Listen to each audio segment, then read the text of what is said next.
Hello and welcome to Bird Barrier. My name is Michael Gallion, and today we are going to talk about bird decoy deterrents.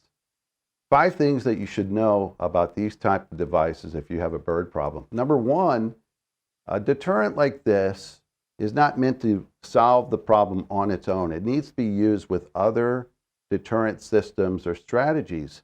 The idea behind an owl like this one, for example, is that it's a predatory bird.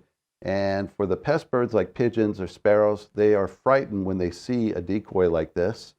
But at some point, they have to investigate.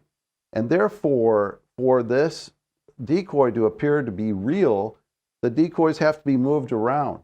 Most people just mount an owl in one spot, and then after only a few days, the birds start to investigate.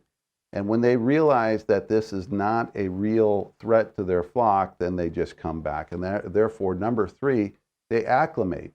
Birds are very good at adjusting to problems in their nesting areas. And it's well worth it for them to determine whether something is a real threat or not. So they just acclimate and they ignore this type of device if it's not used properly. Most of all, is that no matter what you use here in terms of decoy, it's only going to be a short-term deterrent. It's only going to work for probably 2 to 3 weeks, and then you move it around. You might get some long-term. If the birds are not nesting, then you may actually relocate some birds, and it's done its job.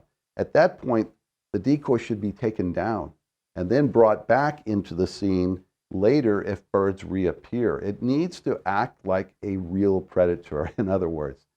One other type of decoy is when you use something like this. This appears as a dead goose to the flock. And again, we use these with another deterrent. And in this case, there's a spray deterrent that is safe, but birds are repelled by.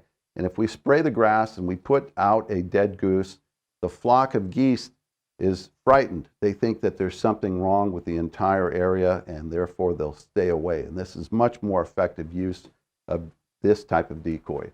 So those are hopefully helpful tips.